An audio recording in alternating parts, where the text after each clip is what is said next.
Welcome to Uncomfortable Conversations about Culture and Christianity. My name is Alex, and today I have the joy of being joined by Scott Kubie. Scott, thanks for joining me. Hey, Alex, a real pleasure to join you here on the Uncomfortable Podcast. For those that are Uncomfortable Podcast listeners, one thing I want to mention about Scott and how much of our relationship has formed in conversations after, there's a thing infamously called noon ball. One time a listener heard it as nude ball. Ooh, that would be very unfortunate. Yeah, that is not what happens. Christ community is not in favor of that sort of thing. Amen. So anyway, Scott is every so often a noon ball player, now lives in Colorado. You talk more about that. But we had a lot of fun conversations after basketball over the years. So I'm just grateful for your friendship and the ways that you've just sharpened me, and I'm excited to just have you here. It's a real pleasure to hang out with you, and thanks for letting me play noon ball with my particular brand of slow, semi-defense type of focus of 58. So, yeah. Keep it up. Yeah, I try. So for those that don't know who you are, I know some that are listening from Christ Community are like, oh, Scott, I know that guy. He was around here for a long time. You served as a treasurer. But just tell us about you, your relationship with Christ Community, how you got here, and then what you're doing now. Yeah. So I came to the, I don't know if I've ever told you this. I came to the Christ Community with the high-minded purpose of looking for dates. Okay.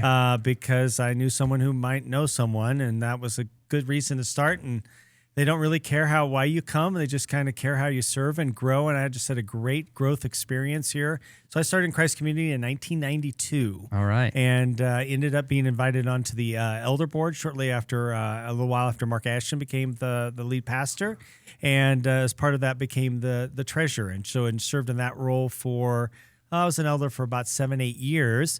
And then the position for the president of Orchard Alliance, which is the denominational financial services arm, became available. And I ended up applying to that position and packed up the bags and moved to Colorado Springs. Awesome.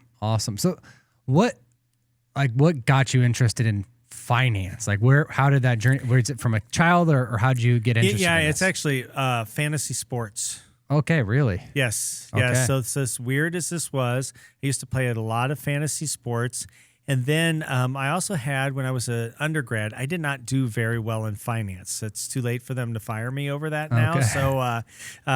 So when I was doing my MBA at the University of Nebraska at Omaha, go Mavs, I ended up deciding I would buy a stock, and I would sit in the back of my finance class and say, how will what they're teaching me affect Citigroup was the name of the stock at the time, long time ago. And it helped me a ton in finance, but I also actually put all the money I owned, which was like $2,000, in the stock, and it went up. And I realized, the things to evaluate stocks were about the same tools as I was using in my fantasy sports teams. Okay. But it was a whole lot more lucrative than going and figuring out what the average prize was at the end of the season. And so, yeah.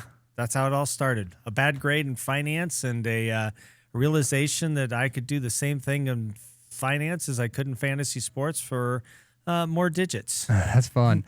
So where did don't want to call it love for money, but the desire to understand finances, all of that, where did that start to merge with faith in your life? Yeah, almost right away. So I ended up doing a lot of budget type courses here at Christ Community. I took one, way back in the early 90s, shortly after, maybe even before I got into finance. Okay. And immediately after I got in, it was, how does that relate? So I started the day after Thanksgiving in 1995 at an investment job. That was my first official investment job.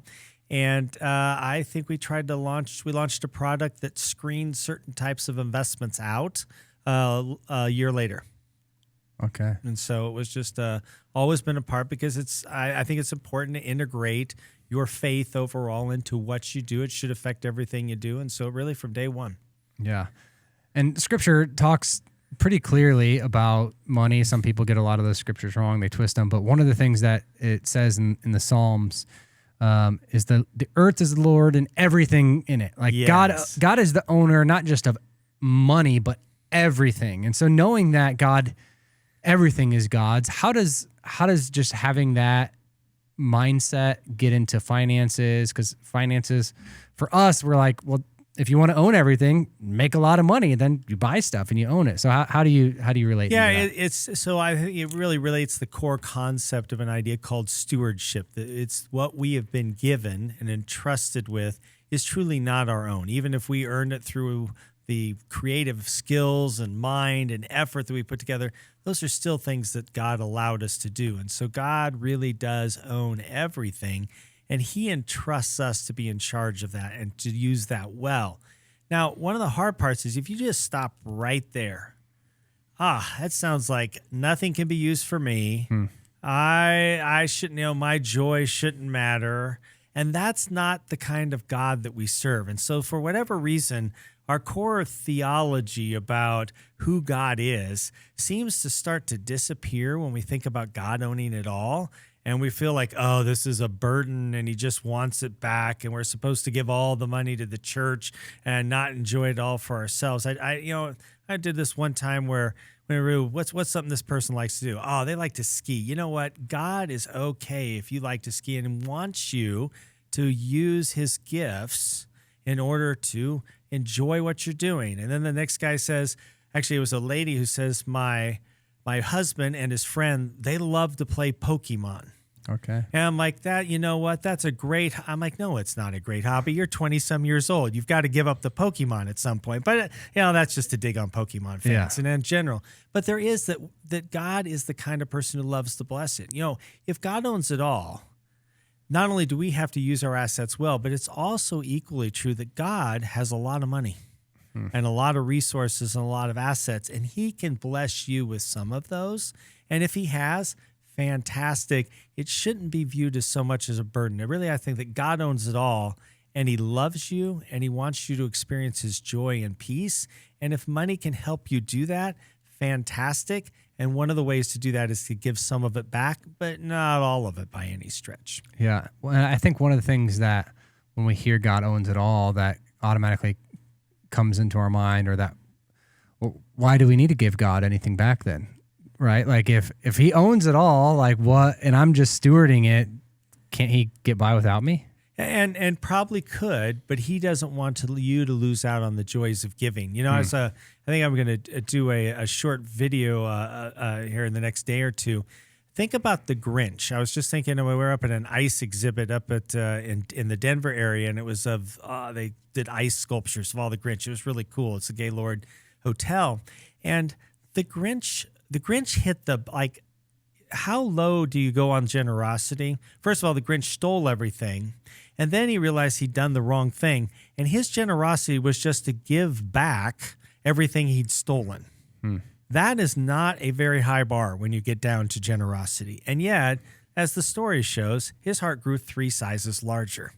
And the point of it is that just the simple act of generosity allows us to be a more generous, better person and to experience joy. And God does not want to rob us of the joy of giving things away. Yeah.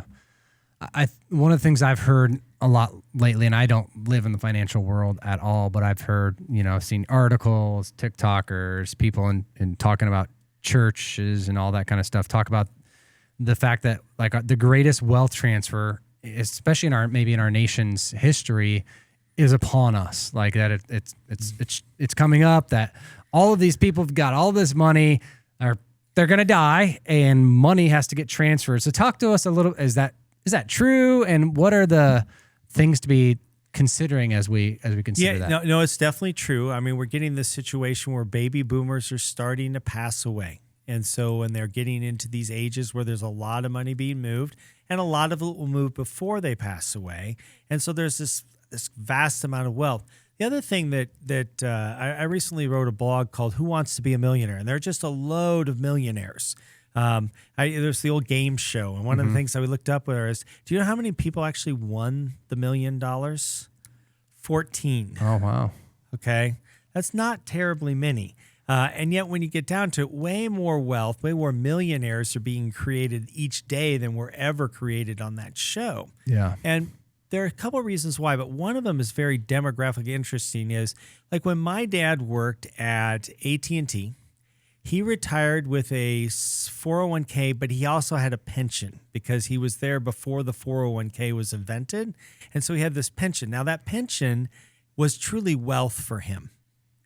But it didn't ever show up on his balance sheet. And so therefore, when you say, oh, was my dad a millionaire at age 60? Well, he had his pension, but we don't count that. And so therefore, the answer is probably no. But if on the other hand, he had vested that same money in a 401k that was to be paid over to him, it would now be his assets. And all of a sudden, we have a lot more millionaires because of how we save for retirement. I think that's really interesting. And that is also contributing to the wealth transfer because a pension, I've got to manage that risk well, whereas the pension can share it off. There's advantages to both sides of it. But the key of it is we are in a situation where there's a lot of money moving, and where it goes is one of the big questions a lot of people, especially heirs and charities, are asking. Yeah. So why does this movement, obviously, I think when you think about a lot of money being out there and up for grabs, and I think organizations and families, like everybody wants a piece of the pie. I mean, It's just part of it. So if we know there's all these boomers that baby boomers that are dying, and we know that they're going to die and they can't take the money with them, then it's wise for companies to say, hey, I want a piece of the pie. It's wise for me as a kid to say, well, my dad, you're my dad. I get a piece of the pie, give it to my grandkids. And so it feels like as we're wrestling through that, we have to think through how do we start to have these conversations, and how do we wrestle with, like, as for me, my parents aren't millionaires by any means, but if I'm thinking through, hey, I want their money.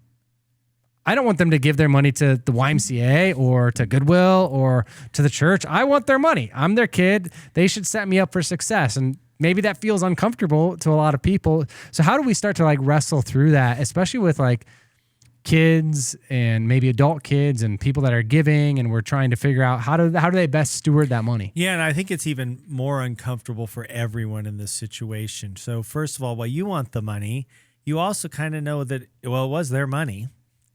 And so therefore, they earned it, they got the blessing from God to get it. Should they be spending more of it on themselves? Or should they have the right to determine who they give it away to? And because we don't talk about money much in our society, that makes that situation worse and worse and worse. And as you get to the later years, it becomes more and more uncomfortable for people to deal with it. So one of the most important pieces is for parents to communicate to their kids what they'd like to do as early as possible. Set up some sort of plan. Now, it doesn't mean you can't change your plan over time, but, like a very common way is a little heuristic that people use is, I have a child called ministry. So I've got 4 kids maybe, or in my case, I have 2. I'm going to give 1/3 to one kid, 1/3 to the second kid, and 1/3 to ministry. Oh, as long as you tell people, they told us, we know. What the worst is you've got a kid who didn't keep working, didn't push it because they thought they were going to get $1.5 million from their parents. And all of a sudden the parents give it away to charity. You just ruined a lot of loving relationship with people. And for believers, we want to value that relationship that we have with our kids and realize that this is part of how we say, I love you to our kids. And we want to manage that so that we're passing on our faith well to someone who's received it well and hasn't severed or burnt that relationship because they weren't willing to talk about money when you get down to it. Yeah. And so how do we start? The Shema tells us, hey, we should talk to our kids about our faith and our ancestors, all that as we go, as we're walking, as we're it doesn't say in the car, but as you're going along in life, that's one of the invitations from that. And obviously one of the biggest discipleship tools is money. I think it shapes our hearts, our lives, our identities, probably more than a lot of other things. So how do we start to have those conversations in a practical way with our kids? Yeah. So first of all, start with if you're the giver, start with your spouse and sit down and how do we want to do this? And then have some sort of meeting, dinner that you pay for that invites the relevant people in and gives them that conversation. If you think they're going to be happy with that, if somebody's going to throw the plate across the restaurant, well, then do a different plan, talk to them individually, but figure out how you want to communicate with that group and let them know so that they can adjust to that. Because if you're going to do something way different than they expected, that's where you're going to get hurt. Yeah. But how do we start even just from, would you give like practical advice? You've got a younger son. And so where do we start to just have those conversations about money? Oh, with the kids? Yeah, just with kids in general. Right away, but in an age appropriate way. Okay. And so that's one of the reasons you give kids allowances. Or gosh, if you're going on vacation, here's $20 for you to spend today. You can spend it on whatever you want. Given the sense that there's an idea that there is scarcity to money, and therefore you have to figure out how to budget or allocate it, if you get some of those core principles right, even at the early years, those will hopefully carry on to some degree. Yeah. And I think one of the things that, it sounds silly, but one of the things that we've been trying to do in our family is our kids go to summer camp at Camp Rivercrest over the summer, which is a blast. It's not cheap. Any summer camp, any time you're going, you need room, lodging, food, anywhere fun. Yep. For a week. It is not the cheapest thing in the world. And so we've been trying to say, all right, we don't tell them how much it costs. They don't need to know the entire cost, but your responsibility is X, which to them sounds like a crazy responsibility. It's like 10% of the actual camp cost. But we're trying to say, you've got to do stuff. You've got to do, like, maybe it's ask grandma and grandpa if you can clean the dog poop at their house, or do those things so they can start to attach value to the experience that they're having and feel like I contributed to this. The week that they're there, they feel like I was a part of making the money, raising the funds for me to be here at camp. And there's that maybe value. I should do that because we just pay for, so our Camp Rivercrest, maybe we've got a commercial here for them, and I hope they sponsored this episode in some way. Well, we'll ask them. We'll ask them. Or we're going to bleep it out if they know. That sounds like the fair way. So as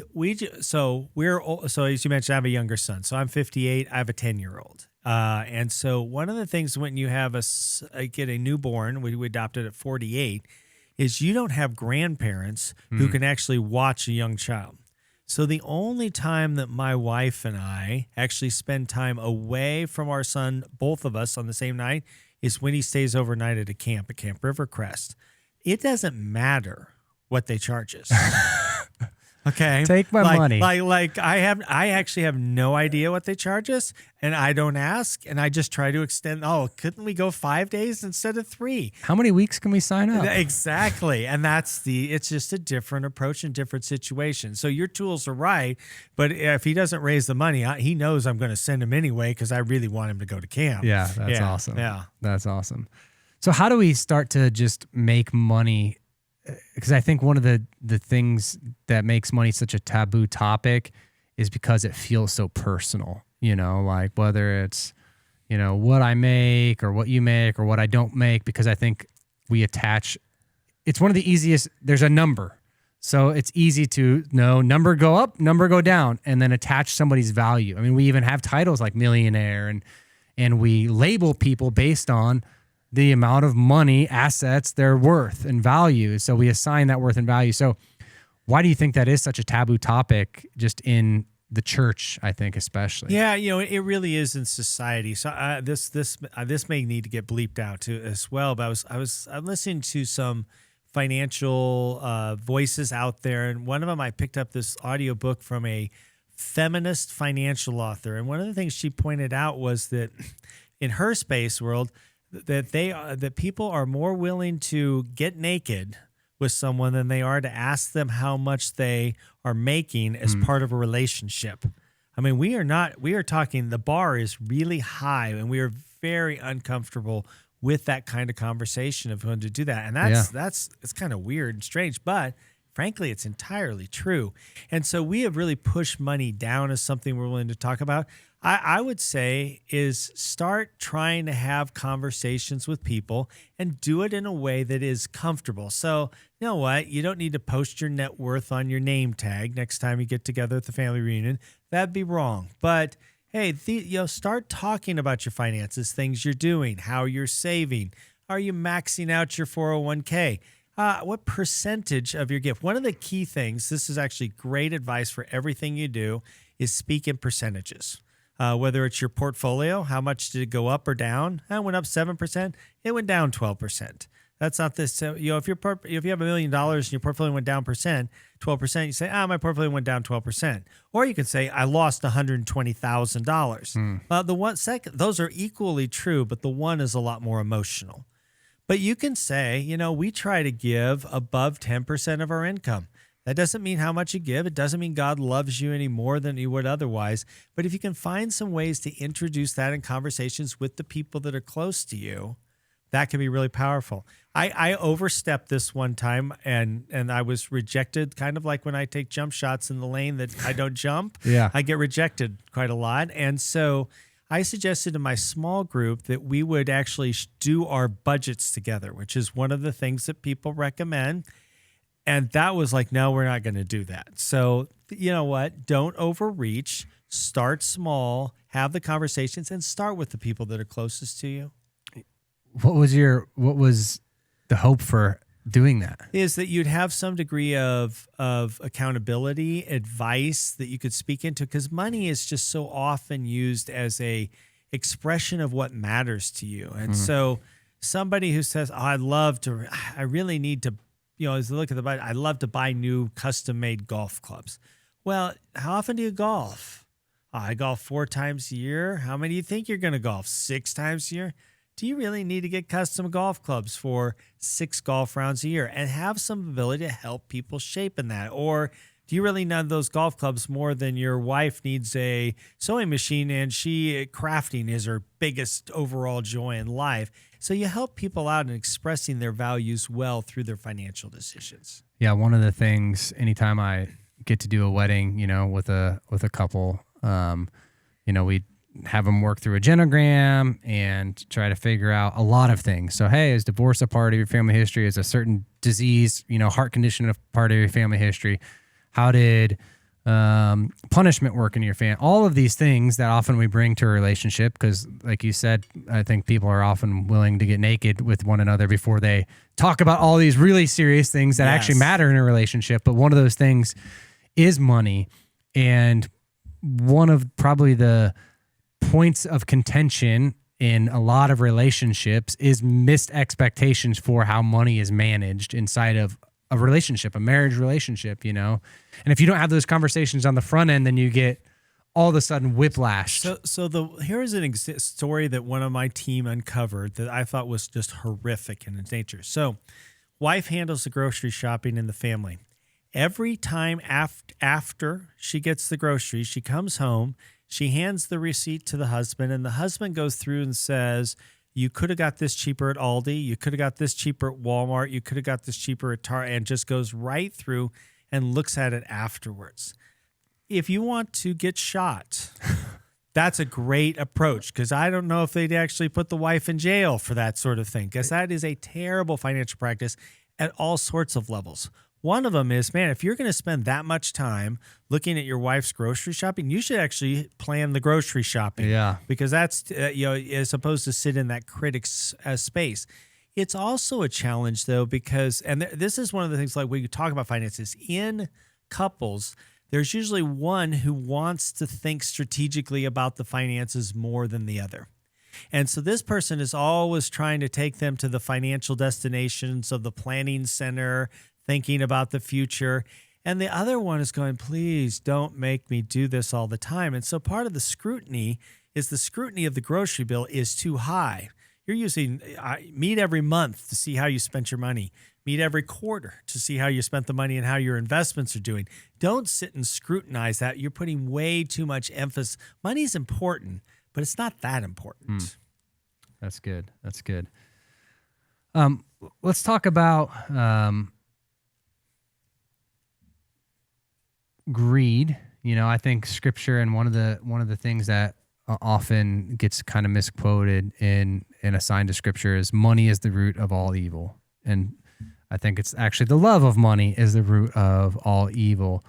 So when we talk about money as a discipleship tool, how do we know? How do I start to know if I'm starting to love money? Like, how do I start to just figure that out in my life? What are the discipleship questions, the gauge that I would start to say, yeah, I think somehow I went from owning my portfolio to my portfolio owning me. And sometimes that can be a subtle change that we don't notice. How do we start to gauge that? So it really is, how often do you interact with your financial situation in a deeper way? And this can show up in lots of different ways. So, for instance, someone who's getting closer to retirement, there's a system, they call it a Monte Carlo system. It says, what's the percentage of chance that you're going to run out of money in retirement? If you're running that more than once a quarter, you have started to get too attractive to money. If you sit yourself, whether you're not doing well in life, you think, oh, if I just had another $3,000 of income a year, then I'd be happy. Money has started to become too important to you in your life. One of the things I like to tell people, especially younger people, is don't be excellent about your financial management. Be very good or be good, but don't be excellent. And the reason for that is because this juice that you get for the squeeze to go from very good to excellent, you actually don't get a whole lot more money out of it. Like the financial return's fairly low. And yet, the amount of time, diligence, focus on money, I think that's almost one of the ways to make that first step towards elevating money to a level above what it ought to be elevated to. And that's essentially what love is. When you love money, you've elevated money to too high of a level. Put money in its place. It's a mid-level issue. You need to be diligent about it, but to be perfect about it or try to get close to that actually starts to engage you in that love side. So those are good examples of that. I think of, probably a lot of people's relationship with the scale, right? Like, I don't think it's healthy to never, ever get on a scale and to not know your reality. And sometimes you're like, I just don't want to get on there because I'm afraid of how bad it's going to be. Or some people obsess. That's never happened. Yeah, well, some people obsess that every day I need to be on it. So if we're looking at our finances like a scale, how often should like a healthy person be looking into my retirement or my 401k? I track everything monthly, but I don't really look at it other than track it.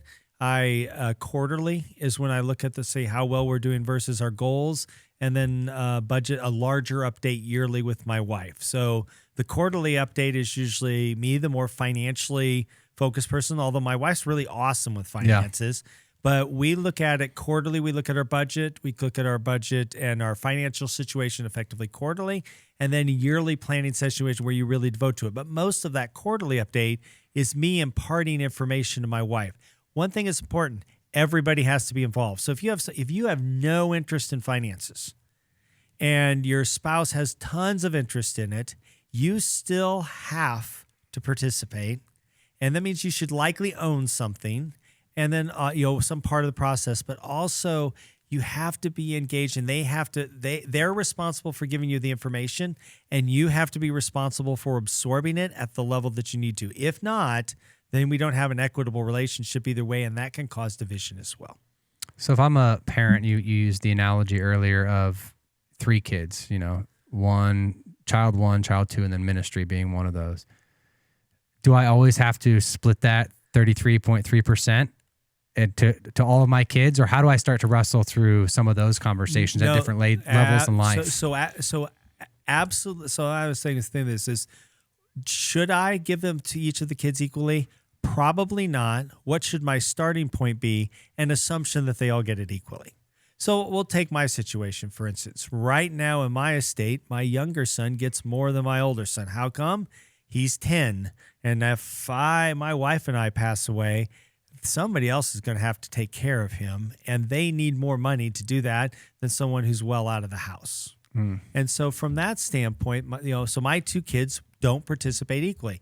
20 years from now, that may change. But you almost may have a situation where, child 1 became a youth pastor and child 2 became a tech bro and ended up doing extremely well out of that financially. You might go give more money to the youth pastor than you do to the tech bro.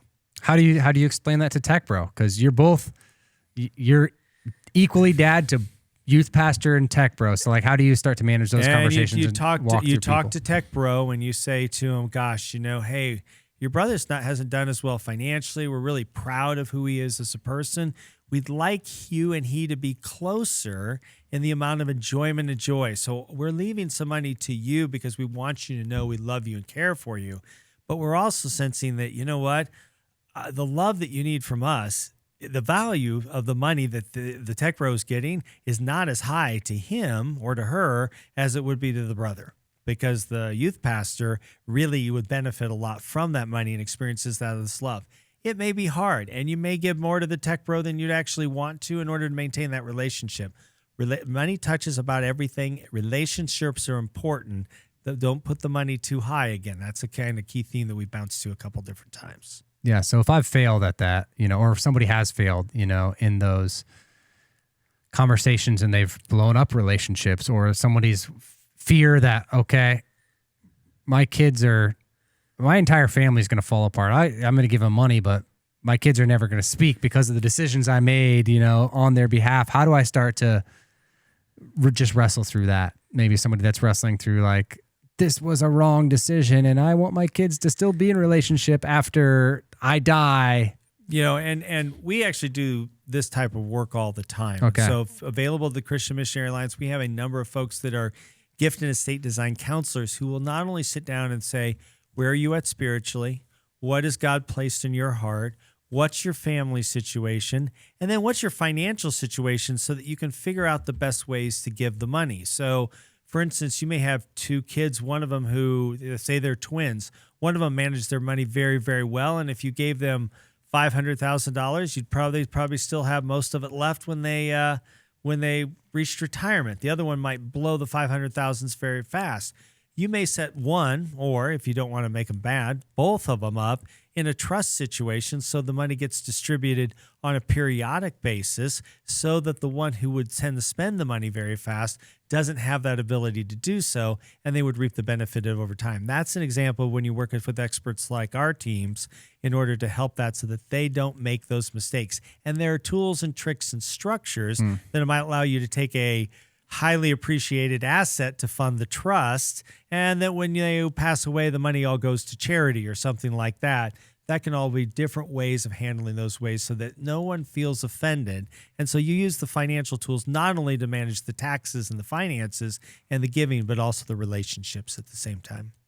Do you have any just stories? I mean, you don't have to attach names to it of like, hey, through our team or us meeting with a family or whatever, that we were able to really see God use and multiply this influence, the money that they were given to a church or to an organization, just like how those conversations shaped them. Like they maybe walked out of it like, oh, I gave more or I gave less to the church or organization, but like how that kingdom mindedness of it living on beyond me. Do you have just any stories that like your ministry's been a part of that you're just like, man, I'm proud of that? Yeah, so one of the things that we've wrestled with is we have one of the folks we serve ended up managing a lot of real estate. That's how he made his money. He was a fairly blue collar type of guy, made a lot of money in California real estate, no kids. And so he's got to wrestle with how to give that money away in a way that's very effective. And also a lot of it's going to be given away after his passing. And so for him, he feels like, oh, God sent us and gave us this money. And therefore, I need to do it well. And we've sat down with him, and we actually work with him regularly, one of our team does, in order to work him through that project to see how, or process to see who can he give, how can he give, and what are some things that get accomplished with that. At other times, we've seen things where, I've got these, it's a sad thing to say it, but the number of parents have that one kid who just got away. And how do I handle that? And some of it is, first of all, we help free the parents from that emotionally, but we also find ways so that especially if they're like addicted to drugs, for instance, we can sit down and figure out good ways to give that money away so that if that person is in a good situation, they get it versus don't get it. So there's lots of pieces of that. And it really gives that person a peace of mind to say, I did love them. I do love them. And somebody to sit down and say, just because you did this and didn't include them in this way, it doesn't mean you didn't love your child, but you did love them enough not to do that. And that's really important. And that second voice or third voice in it can really, really be powerful. Yeah, because that's reality. Sometimes the most unloving thing you could probably do for a kid in a situation that's maybe not healthy is actually just fund them, fund a habit that's not good or fund the destruction that they're making. And you're kind of pouring gasoline maybe on the destruction of their life as well. And so how to structure that is something we can give the parents peace of mind and yet still maintain some of that relationship. The other thing that we've seen too that is very simple to do, and whether you work with us or not, is put some of your final values of why you did it in the will, so that as part of your last testament, if you will, is a testimony of how you love God and how you were blessed by it and how you love your kids. Put some of that wording in there. It can mean something I think it means something to the kids. It actually means a lot more to the parents in some ways, so that they got a chance to express that and know that. And that can give you some of that peace. Some of it's about, Jesus talks a lot about money creates a lot of anxiety. And so any way that you can help to manage some of the anxiety or to tamp that down before it starts can help you make better decisions and be better stewards of the money you have. Yeah. Are there just maybe little known things? Because I think for a lot of people, you either get to direct your money or it's going to get directed for you, to the government, taxes, all that kind of stuff is a big part of reality. So are there just things that most people just don't know about their investments or the giving, or ways that people are able to give that just get unlocked and they're like, oh, I didn't know that. Like if somebody would have told me that, I would have tried that, or I would be setting up for that. Yeah, there's one right now that actually is just about to start in 2026. It's a good example of this. So in the One Big Beautiful Bill, as his proponents like to refer to it, and I think maybe its official name, there is you usually had to itemize your tax deductions. But this year, and starting this in 2026, a couple would get to deduct $1,000, individual $500, their first, whether they itemize or not, of charitable deductions. So if you're a person that shows up for church and throws 20 or 40 or even $100 in the black box at the back, or in the offering plate, if you're attending a church that passes the plate, you're not getting a tax deduction for that. And you can now, at least for the first 500,000. So biggest thing is, I tell people, be systematic in your giving. Sign up for the automatic withdrawal from the church. It's now going to be, because they're now going to produce tax records, and you're going to get a tax break for that. It's going to be cheaper to give, or you could give more for the same cost as you do now. I think that's a really great step. Ones that are underappreciated out there are a few of them. For younger people who don't have to pay a whole lot in taxes, the difference between a Roth IRA and a regular, or a Roth 401k or IRA and a regular 401k or regular IRA is a big difference. Because if your tax rate's expected to be higher later in life, that Roth offers an opportunity to pay taxes now and have it grow a lot over the long term. On the older side of it, one of the best ones is a qualified charitable distribution. So if you're over 70 and a half, you can start to take money out of your pre-tax 401k or IRA, or actually it has to be out of an IRA, and give that money to a charity, and you don't have to pay taxes on it. It just functionally doesn't count as income. And so you can end up with this large income tax liability. You've maybe made way more money than you anticipated, and that's a very efficient way to pass money. Ways of passing on appreciated assets. When I was in the last capital campaign, one of the nice things about being the treasurer is when the capital campaigns are coming ahead of everybody else. Well, I did a stock that I had done very, very well on. I'd probably made 4 times my money on that stock over a number of years, and they don't always go that well. I wish they did, but this one did. And so I ended up giving the money to a donor advised fund. That's something the Orchard Alliance offers. And so you can give away the stock. You get a full tax deduction for the gift. And then you can designate. And then a year later, when the capital campaign came up, I was able to use that money to fulfill my capital campaign promise on that way as well, without ever having paid the taxes. So thank you to the United States government and to the taxpayers listening to this call, because they helped fund that contribution to Christ Community Church, and that was a fun way of doing it by avoiding taxes. When it was much more efficient for me to do it that way than selling the stock, paying the taxes, and donating the proceeds. And what did you say that the name of that was? That's a donor advised. It's donor advised fund. Okay, so what is that? So a donor advised fund is a charity effectively that just gives to other charities. So Okay. in this case, you give the asset to us, it legally becomes our asset. And then, but the way they functionally work is then you advise us where you'd like that money to go. Gotcha. And you don't have, and so like, let's say for instance, it wasn't that large, unfortunately, but let's say I sold $400,000 worth of stock and I didn't want to give it all away at the same year, or I didn't even know who I wanted to give it away to, but I did want to get rid of the stock at this time. Gotcha. Then I can separate the decision to give away the stock or sell the stock functionally from the decision on who gets the money. And that makes financial planning easier and more flexible. Gotcha. So does Orchard, if I'm an individual and I just want to get some of this advice, who works with Orchard, or is it just churches or? We serve the Alliance family where faith and finance meet. Okay. So if you're part of the Alliance family, and you know what, this podcast might qualify you for that. Like if you listen to this, you're probably close enough. We'd be happy to work with you and help you. Okay. So they don't got to turn in their membership cards to their church or anything. It does not crazy. require. That's that. So yeah, as we do, we'll have some discussions with some folks here at Christ Community, this year, and that'll be just a normal course of action. We do that for Alliance churches all around the country. We've probably done 50, 60 seminars that we've done with churches, different age levels. Our goal is sometimes to help them out financially. Sometimes that helps us. And sometimes we're just helping people just manage, be better stewards, because that's the ministry we're engaged in. Yeah. And I think one of the things that Orchard does, and correct me if I'm wrong, because you're the one running it, not me, is when you're investing in through Orchard as a church, you're also funding like other churches that are like, hey, we're planning a church and I need a loan because I don't have enough money to buy our sound equipment or whatever might happen.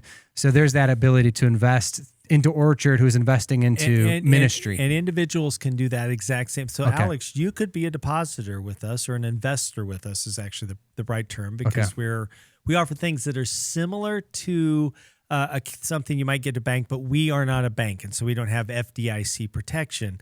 But we do manage a very conservative approach to investments. But one of the pieces, yes, you could be someone who would make that sort of investment with us, and then we turn around and lend that money to Christian Missionary Alliance churches and other organizations in order to accomplish ministry around the world. And that's a great opportunity to do that.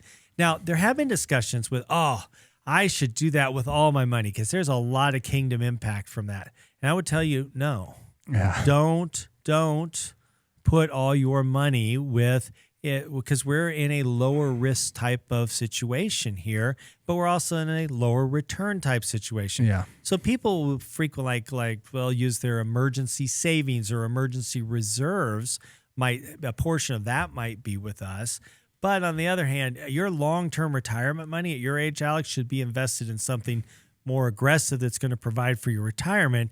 And because part of the kingdom return is that it actually funds your retirement and your family's future. And that's important to Jesus. So you don't need to go ahead. Don't feel like, I'm not as kingdom focused as I should be. I'm too selfish. No, you're just being a good steward. And that's what God wants you to do. So if I want to be, kingdom focused, and I'm trying to wrestle through that, me and my wife having that decision, and we're like, okay, yeah, our emergency fund, it's there for an emergency, and we want to put $1,000 into Alliance and get somewhat of a return, but we just know that it's funding other ministries, so that pulls on our heart. But then an emergency happens tomorrow. How easy is it to get that money back out for things like that? Really easy. So there's sometimes there's things that are more like in certificate investments, but some of them are just on-demand investments that can be pulled out immediately. Okay. And I think that's just helpful for somebody that's thinking about that and like, hey, simple way. We have an emergency fund, and it just sits in our bank all the time. But it's not investing into the kingdom. But hey, what's one small step I could take to invest into the kingdom? That might even be a small step someone takes. And I would say just to pick up that point, even an investment in a bank is still having kingdom impact, because they are funding the loans at that bank, and that bank has a kingdom purpose that is part of our overall system. And so, certainly we're doing more in that sense. Yeah. But I want people to know that. investing well for themselves is a good kingdom purpose because it's the way under our economic system that God provides for you, but also provides for our communities and things around us. And so I don't want to lose the sense of that. We want to avoid that sharp spiritual secular divide, and really is that the kingdom is bigger and broader than we think it is sometimes. Yeah, and stewarding wisely, enables you to steward even better, maybe as you're older, and investing even more and more as you're older. More and more. And I look at this too. Maybe I'm a little sensitive about this, but I spent the vast majority of my career helping financial advisors put together portfolios for their clients and designing investment strategies. That was still ministry for me, even though there was no overt religious approach to that compared to what I'm doing now. But it was still because I was providing order, joy, providing for families, and those are good things. And so I just want to affirm the people that are involved in the financial services world that they can be doing really good ministry in that position, just like any position, whether it's ministerial or secular. Awesome. Yeah, I think there's so much here, and we could take so many different angles and rabbit trails and all those things, but I think even some of these practical things have been helpful. Are there other, as you're just thinking about it, or you've learned through, being at the helm of running a ministry that's tied to finances over the last couple of years, that you just want to say, hey, this is something for the normal person sitting listening to this that they should be processing? Yeah, one of the things that when you think about your financial situation is that financial discipleship is discipleship. It's an aspect of it. And so too many people separate this, like, oh, this is my money life versus my discipleship life. I was on a call with a spiritual formation ministry, and I actually asked the question of the different spiritual formation practices, which ones tend to bleed over the most to the other practices in life. So if I start practicing this, what happens? What improves all the areas of my life? And the big three winners were reading the Bible, practicing Sabbath, and giving money away, generosity. Those are the ones that if you start to be generous, I think generosity is in that space because, as we've talked about, our society doesn't want us to talk about it. And also it is, as Jesus amply makes clear in the New Testament, is that it is the big temptation, especially in this world. We're a world that measures ourselves by wealth. You've talked about that in some of your questions.